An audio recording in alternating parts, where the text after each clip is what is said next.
Les bergers de la Salette. En 1846, dans les Hautes-Alpes, près de Grenoble, vers Corps, il y a eu un événement extraordinaire. À 2000 mètres d'altitude, les arbres ne poussent pas. Ce sont des campagnards, des montagnards. Ils amènent leurs troupeaux, moutons, chèvres, vaches, en montagne pour pâturer. Et là, il y a eu 2 bergers. Maximin Géraud, 11 ans. Mélanie Calva était âgée de 15 ans. Et là, ils amènent leurs troupeaux, ci et ça, puis il faisait une chaleur épouvantable. Ils se sont couchés, ils ont mangé leur repas frugal de pain et de produits du tiroir. Et ils buvaient dans le torrent de montagne. Et là, qu'est-ce qui se passe? Ils étaient en train de faire un petit sanctuaire parce que eux, c'était des gens croyants. Ils étaient incultes, ils ne parlaient pas français, que le patois. Ils ne savaient ni lire ni écrire, ils n'ont jamais été au catéchisme, mais ils avaient cette puissance, le Créateur.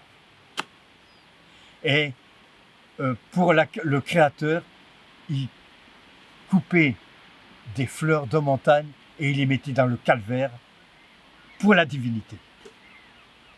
Alors voilà que, bon, et puis ils ont mangé, ils boivent, et puis ils laissent leurs vaches, leurs bêtes pâturer à droite et à gauche. Quoi. Bon. Et ils se mettent à dormir, quoi. 11 ans, 15 ans. Et puis Mélanie, la bergère de 15 ans, elle se réveille. Elle était affolée, ne voyait plus les vaches. Réveille le petit berger de 11 ans, mais où est-ce qu'ils sont?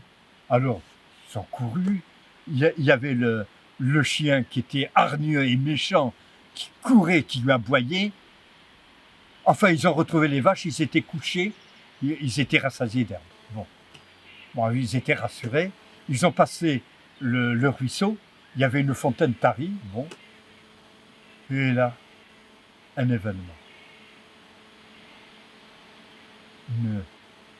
De force humaine, un rayonnement extraordinaire, pire que le soleil. Alors que le rayon de soleil peut rendre aveugle, cette clarté lumineuse ne lui faisait pas mal aux yeux. Et alors la Vierge donna à Mélanie un terrible secret. Et quand il a eu fini de dire ce secret, la Vierge s'est tournée vers le petit berger et lui a donné un autre secret. Ni l'un ni l'autre connaissaient le secret. Leur propre secret était à eux, personnel pour le petit et personnel pour la bergère. Bon. Mais le poids de cette révélation était très lourd. Et alors là, le maire est devenu faire une enquête avec la gendarmerie. Ils ont été convoqués. Le maire lui a dit, dis donc, Maximin, tu es orphelin de mère. Tu as mendié ton pain. Tu veux avoir de l'argent au moins, hein? Alors, des coups de poing et tout. La vaisselle était en train de vibrer.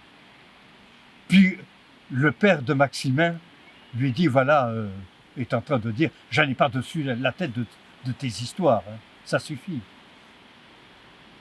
Et puis le petit berger dit à son père quelque chose qui lui touchait directement. Le père s'est mis à pleurer. Et puis la gendarmerie est arrivée. Et alors voilà, on les questionne, mais ce qui a mis les gendarmes un petit peu en porte-à-faux, c'est que ces bergers qui ne parlaient que le patois, qui étaient incultes, qui ne savaient ni lire ni écrire, ils ont parlé en français, textuellement, comme la Vierge leur avait dit certaines choses.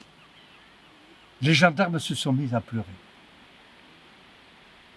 parce que ça les avait touchés quand même, cette simplicité. Et voilà qu'il y a eu une chose terrible. Il y a eu un grand personne qui était spécialisé de questionner les enfants, c'était Monseigneur Dupanloup.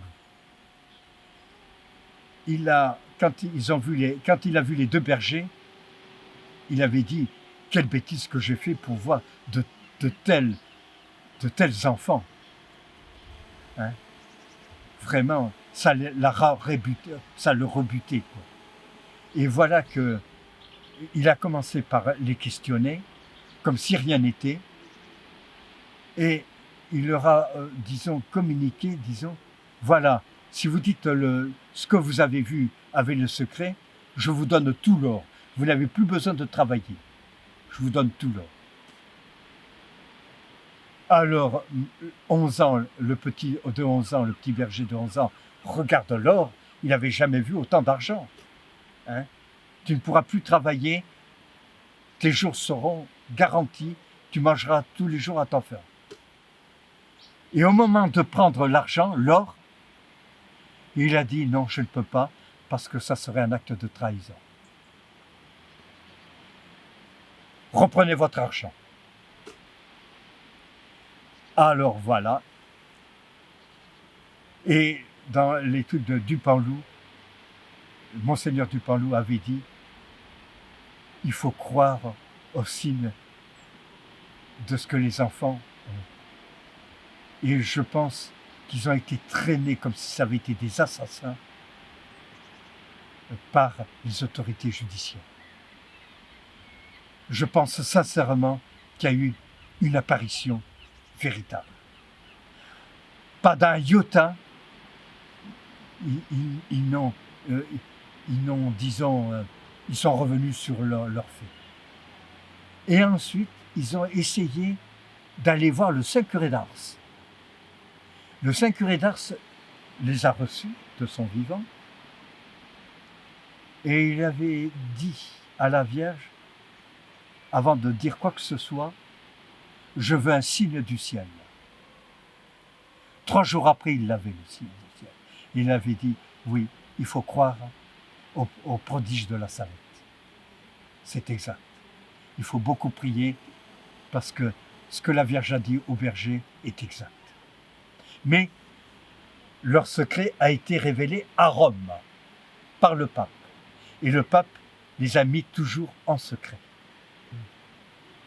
Et il est dans comment on appelle ça, dans les trucs du Vatican, dans les dossiers secrets du Vatican. Voilà. Et alors, Maximin Géraud, au moment de sa mort, il a dit, à l'âge de 40 ans, il s'en va dans l'au-delà et je donne mon cœur à Notre-Dame de la Salette. Et Mélanie Calva est décédée à 70 ans, reconnaissance du corps intact. Son corps est enterré en Italie.